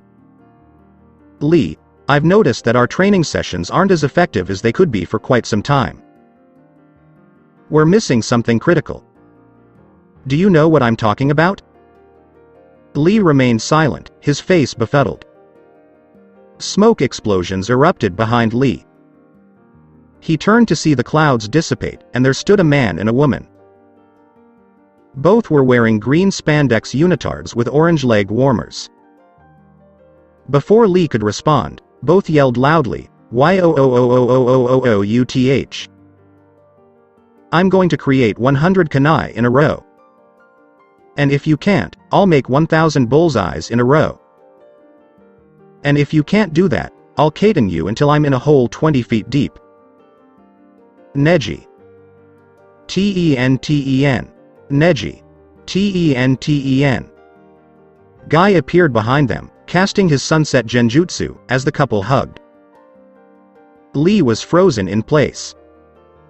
His normally wide eyes had become even wider, and a single tear had formed in the corner of one of them. "Youth," his hoarse voice said. Both Neji and Tenten extended their arms to Lee. "You know, Lee, there's room for one more in that hug," Naruto said from behind Lee. "Fires can be put out, but I've found that they can always be relit." Lee took a step closer to the couple who were hugging. Neji and Tenten drew him into a three-way hug when he was close enough.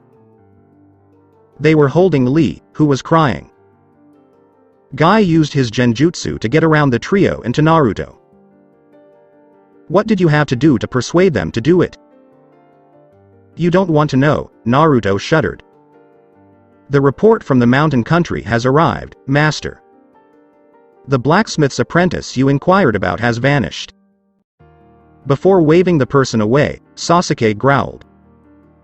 With a deep scowl on his face, he stalked off into his private area. So they tracked him down. It doesn't matter. They can't free his mind without a Sharingan. He cast a glance at the heavy door set into one of his office's walls. He laughed as he tossed a grape from the bowl of fruit on his table through the tiny hole in the door. "Don't be concerned, my pet. They're not going to catch you." Sasuke turned to attend to other matters. The grape sat in the tiny square of light let in by the window. A nearly skeletal hand reached out, plucking the grape and dragging it away into the darkness. A man with a red beard approached Konoha's western gate. The guards all assumed a defensive posture. The man spoke up, "Please send for your Hokage. I've come to see him as well as Uzumaki Naruto." "Who may I tell him is here?" said one of the younger guards nervously. The young Chunin was staring at the cold eyes. "Tell him it's the Godem Kazekage, Subaku no Gaara. I'd like to talk about business." Gaara stood just outside the gate, waiting.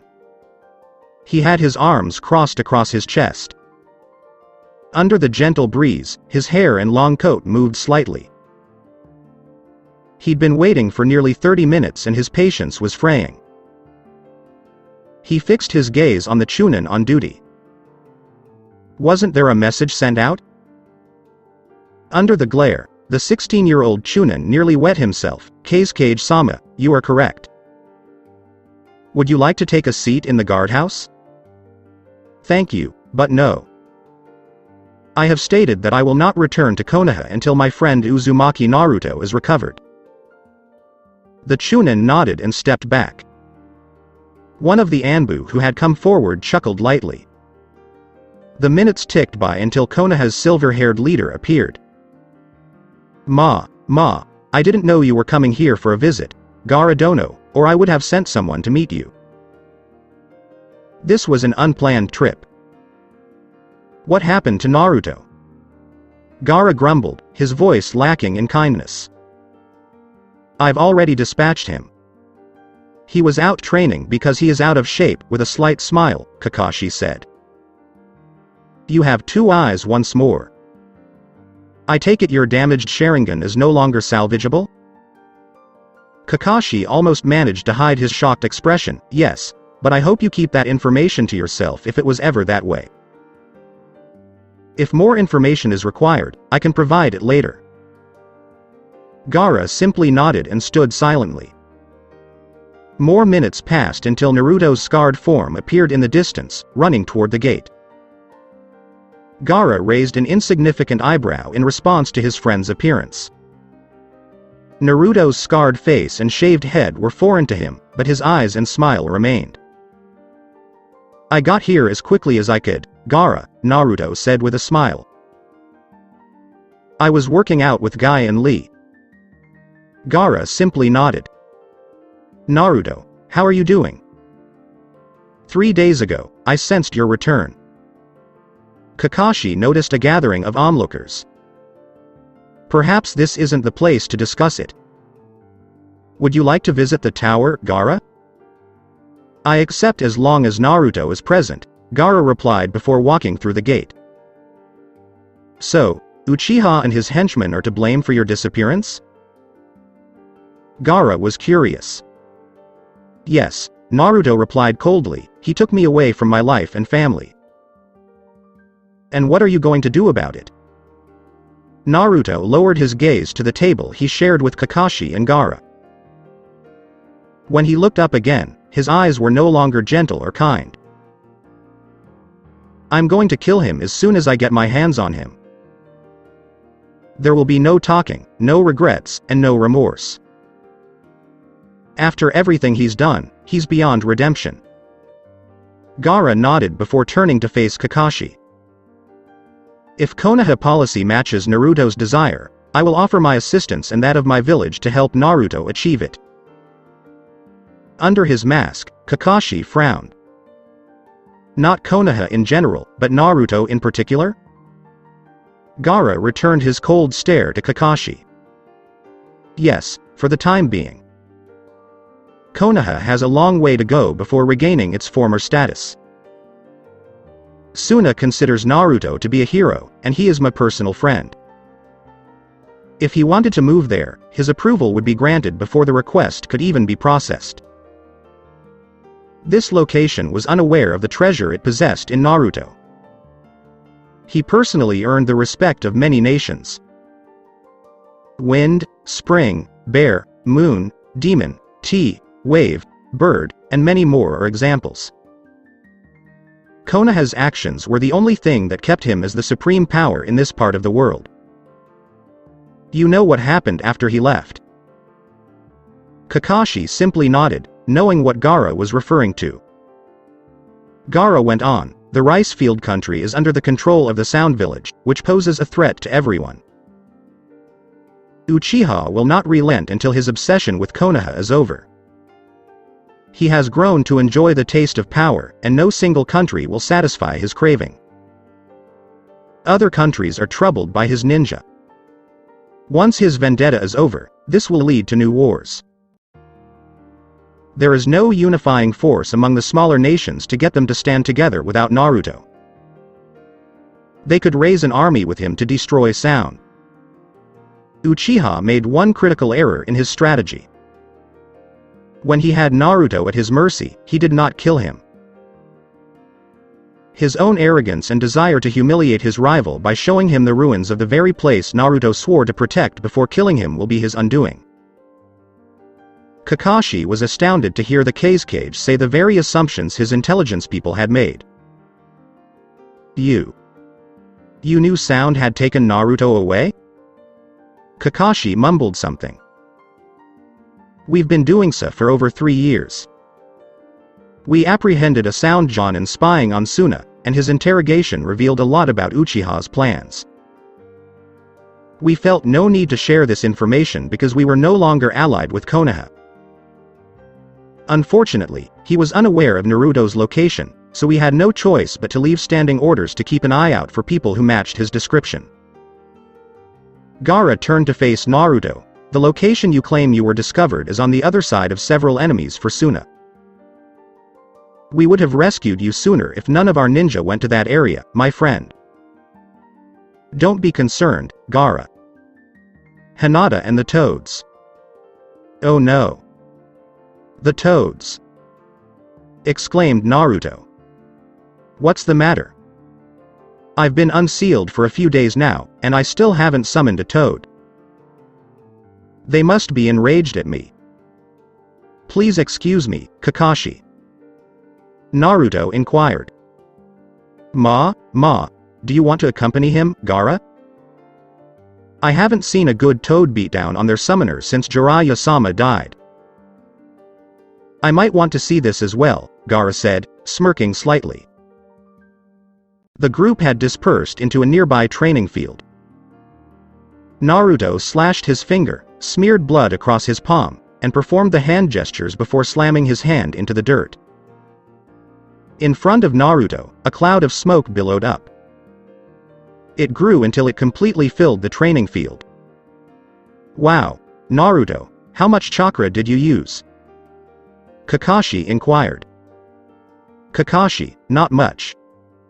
They had to push from their side, Naruto responded slowly. Gaki. It's past time you remembered about us, a voice rang out from within the chakra smoke. The smoke quickly dispersed, revealing several large toads arranged around the tower-sized toad boss, Gamabunta. Naruto recognized an unscarred house-sized version of him standing next to him as Gamakichi. Gamatatsu was a house-sized yellow toad with large cheeks and 2 massive battle axes on his back. A pair of very old child-sized toads stood ahead of the others. Naruto got down on one knee in front of the assembled toads. Please forgive my carelessness, Gama-samas. I should have summoned you sooner to let you know I'm back. Pa, the toad, hopped up to Naruto. Naruto, there's no need to kneel. We comprehend. We've been missing you. We all came when we felt the summoning tug. Thank you for keeping an eye out for Hinata and looking for me, Naruto said to Pa. You were worth the effort, Pa replied with a smile. As worthy as your own father was in his time, Naruto, Gamabunta said, his voice deep and rumbling. When the time comes, your tadpoles are welcome to attempt to summon us. Thank you very much, Gamabunta-sama. I'm not sure how Hizashi would react to that offer, but I believe Kushina would accept it. We won't stop you from doing what you need to do, Naruto. You are an excellent subordinate. Remember to contact us when the time comes to deal with Uchiha and his snakes. I'll have to practice my size reduction jutsu so we can have a few drinks together without too much trouble, the toad boss yelled. To return to their home, the toads all vanished in bursts of smoke. Gaara smiled at Naruto. I was at the wedding but children? Yeah. Apparently Hinata was pregnant when I got stolen away, Naruto grinned, rubbing the back of his shaved head. I'd like to meet them someday, Gaara stated. Why don't you come over for dinner? I'm sure the kids would enjoy meeting you. It might irritate Hinata for a while, but I doubt she'll kill me over it. A snake approached the sound's leader. There has been a commotion. Toads have been summoned. Uchiha Sasuke muttered, so he's regaining strength faster than I expected. If he can summon, it means they were successful in freeing his mind. This adds to the difficulty. Send a message to Root in Konoha. Get rid of him. Naruto and Gaara entered the Uzumaki compound, and Gaara nodded his approval. Once inside, the pair heard a girl's voice cry out, "Daddy!" as Kushina's blonde streak ran into Naruto. "Running hugs, you gotta love him," he said to Gaara. Kushina drew herself from the hug and turned to face Gaara before bowing. "Sir, good evening. Hello and welcome to the Uzumaki household. Uzumaki Kushina is my name." Gaara returned her bow, looking impressed. "I appreciate your warm welcome. Subaku no Gaara is my name." As the child looked to her father, Kushina broke out into a big grin that reminded Gaara of Naruto's. "Do you see, Daddy? He understands how to do it." Naruto's head shook slightly. That is something she will never forget. "Kushina, where has mommy gone?" "Right over here," Hinata said from the door Kushina had entered earlier. "Gaara-sama, welcome. I had no idea you were in town. Few would know because I arrived in secret. In fact, if my wife and sister are both mad at me when I return to Suna, I think I'll stay here for a while." Matsuri and Tamari both sneezed before returning to plotting Gaara's death in Suna. Soon after, the group, including Hizashi and Tsunade, sat down to dinner. Kushina and Hizashi were sent to bed after the meal was finished, leaving the four adults to talk. "Naruto, this is strange. You're much taller than I recall you being," Gaara stated. "Yeah, a lot taller than I recall being in some of my memories. I do know that in the first 2 years of my life as Ken, I grew 6 inches. I hadn't really given it much thought." Tsunade raised his voice. "It was most likely due to the Kyuubi's chakra in your system stunting your growth. Your legs account for a large portion of your new height. They had appeared stunted in the past. Perhaps they grew to normal length without the demon's chakra interfering." Naruto considered it and nodded. "As a teenager, I had a habit of ending up on all fours when I tree ran. It seemed natural to move in that manner. I don't think I could do it that way anymore." Tsunade grinned. "Most normal adults cannot easily move on all fours, Naruto. It is impossible due to the normal adult leg length. Kiba did make a remark about your height when we found you, Naruto. He also mentioned that your scent was different back then. It almost caused us to leave without further investigation," Hinata said quietly as she cuddled with her husband. "We would have if I hadn't noticed your chakra coils network was advanced with my Byakugan. Then I should be grateful for my beautiful wife and her amazing eyes," Naruto said as he hugged Hinata even tighter. Tsunade cleared her throat and returned her gaze to Gaara. "So, what are your plans for the near future? I know Kakashi will seek a renewed alliance, but the problems with local dissent remain. Sound still has spies in Konoha, and they will be passing information along. If you know about Naruto, I'm sure Uchiha does. Wait a minute. You arrived near the minimum time for a trip from Suna to Konoha after Naruto's chakra was unsealed. How did you know so quickly?" Tsunade inquired. Gaara gestures to Naruto, his chakra system. "After suppressing the Kyuubi, the wave he sent out resonated with mine. I am vulnerable to demonic chakra. One advantage of being a former Jinchuriki, I suppose. I was able to sense not only the demon's chakra, but also his mixed in with it. When Elder Chiyo revived me, he added his own chakra to help Elder Chiyo's. It made me vulnerable to his energy. Because of that resonance, I can detect him from a long distance. I should remember you in case this man of mine ever goes missing again," Gaara-sama, Hinata teased. Naruto and Hinata went to bed soon after, leaving Gaara and Tsunade to talk amongst themselves. Gaara accompanied Naruto to his morning workout the next day. When the pair arrived, Guy and Lee were waiting in their usual spot. Lee gave Naruto a small smile and bowed respectfully to Gaara. He hadn't gone back to his old spandex unitard, but to keep his renewed fires in mind, he wore a spandex t-shirt under his Jonin vest. Guy agreed and adopted the same strategy.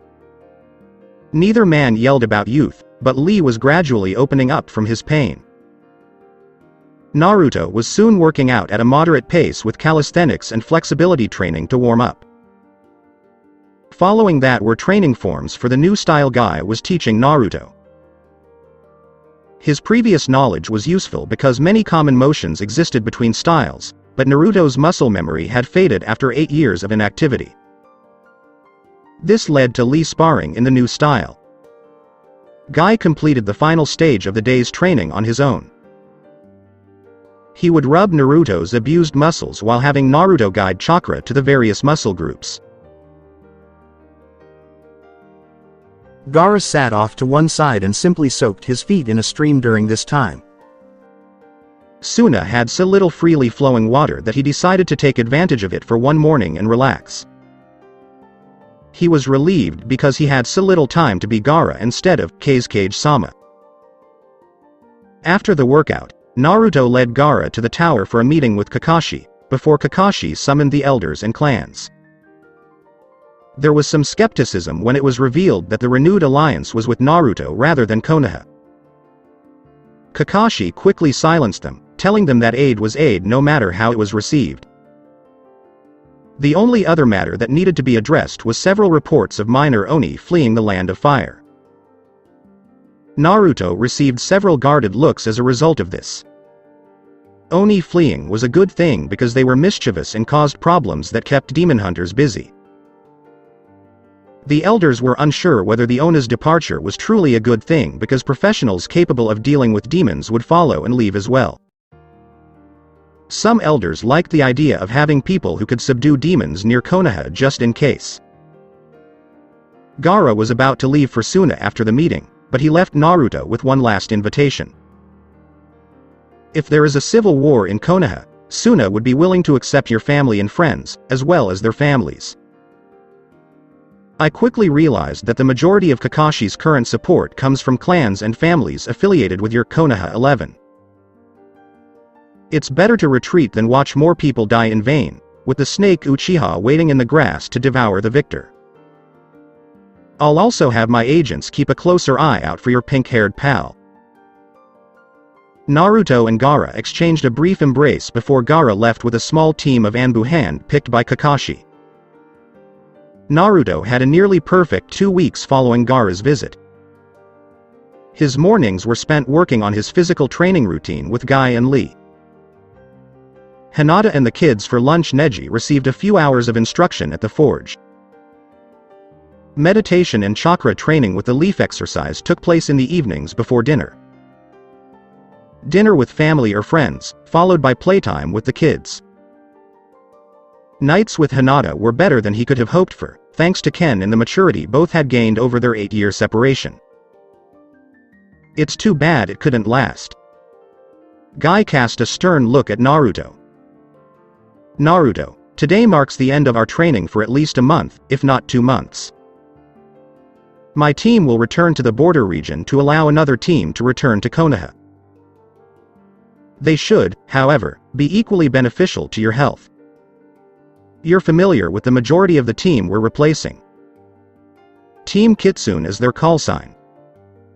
Naruto was taken aback by the name. To this day, few people in Konoha care about foxes of any kind. Who exactly are they? Guy paused before responding, looking at Lee, who smiled slightly. The team is led by your old teacher, Iruka, and consists of Ebisu, Konohamaru, and Moegi. Wait, doesn't Ebisu rank higher than Iruka as a Jonin? Yes, as a Jonin. But he gladly let Iruka lead the squad because they both realized Iruka is the better field commander. They all wear fox masks and harass the sound supply lines and rear areas, for example. Since the fighting began, that team has been responsible for nearly 10% of all sound casualties. They also return the sealed heads of any Konoha traitors fighting for sound. Naruto nodded in agreement. Bounties were offered for any Konoha ninja who defected. Moegi, what about you? I thought Kakashi didn't allow women to fight against the sound? They wear masks and go by the aliases Fire Kitsune, Earth Kitsune, Water Kitsune, and Wind Kitsune, Hai no Kitsune, Tsuchi no Kitsune, Mizu no Kitsune, Kei's no Kitsune. No one knows which is which in Konoha, so her secret is safe. Clothing also helps to conceal who is who. As Guy finished his rubdown, Naruto nodded and stood to stretch. His muscles were returning nicely. Manipulating chakra during the rubdowns accelerated the process by allowing the muscles to recover faster after a workout. Do you mind if I accompany you on your way home? Guy inquired. I have a few things I need to pick up from Neji. He appears to have developed into quite the smith in the last few weeks. His kunai and shuriken are both of high quality and well balanced. Naruto shuddered unconsciously. He'd agreed to be her target for the afternoon as part of the price for getting 10-10 into the spandex outfit. He was forced to stand there while she hurled various sharp and pointy objects at him. Granted, she was only inches away from his body, but he knew if he flinched, he'd be cut. He'd chosen that over the other option she'd given him, which was to drag her around Konoha in a rickshaw while wearing an orange Speedo thong. Hinata later reminded him that he had made the correct decision. Being a human target for an afternoon gave Naruto an idea for how to solve his metal supply problem. He hired several teams of academy students to scour the training fields for lost and broken weapons for an afternoon. All of the usable items were given to the students. Despite this, Neji had enough broken kunai and shuriken to melt down and use to make new weapons for months. Naruto had demonstrated his abilities by repairing several other more difficult weapons discovered by the students. 10-10 had started carrying Neji's weapons in her shop, and the demand for them was growing. Hiyashi was pleased with the cash flow and declared with a smile that running the forge would be Neji's sole clan responsibility. Naruto and Guy walked together through the streets of Konoha. Naruto's schedule appears to have become well known due to his daily walk across town. Civilians greeted the pair as they passed, and only a few crossed the street until the pair had passed. Guy stopped Naruto as he was about to turn a corner. There's something wrong here, Naruto, the older man said. There are no longer any birds chirping. A bomb exploded just around the corner as Naruto was about to respond. So that's it for today. I hope you guys enjoyed it. Don't forget to like, share and subscribe to the channel for more awesome stories like this. Thank you. See you all in my next video.